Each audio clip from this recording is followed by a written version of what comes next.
29ஆம் தேதி தேசிய முற்போக்கு திராவிட கழகத்தினுடைய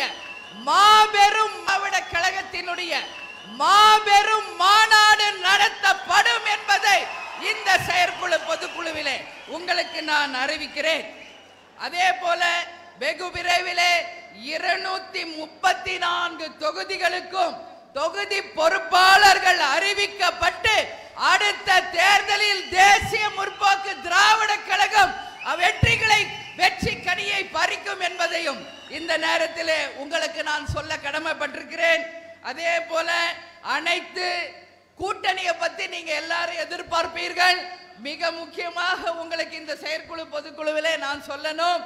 ஏற்கனவே நான் சொன்னது போல கூட்டணி குறித்த அறிவிப்பு உரிய நேரத்தில் சரியான முறையில் உங்களுக்கு அறிவிக்கப்படும் என்பதையும் இந்த நேரத்திலே நான் தெரிவித்துக் கொள்கிறேன். அது மட்டும் இல்லாமல் அனைத்து மாநில மாவட்ட தொகுதி பொறுப்பாளர்கள் பூத் கமிட்டி அமைத்து 234 தொகுதிகளிலுமே மிக சிறப்பாக நம்மளுடைய பணிகளை நாம் செய்ய வேண்டி இருக்கிறது.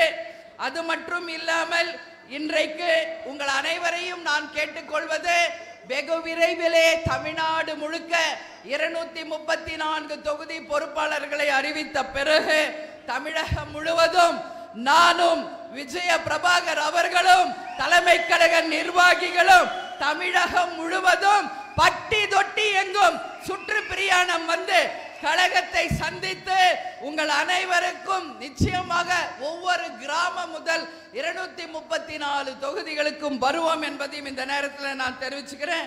அதே மாதிரி இன்னைக்கு செயற்குழு பொதுக்குழுவில் உங்ககிட்ட கேட்பது, வெகு விரைவில் அனைத்து மாவட்டங்களிலும் நமது கேப்டனுடைய முழு உருவ சிலையை வெகு விரைவில் திறக்க வேண்டும் என்ற ஒரு வேண்டுகோளையும் இந்த நேரத்திலே உங்களுக்கு வைக்கிறோம்.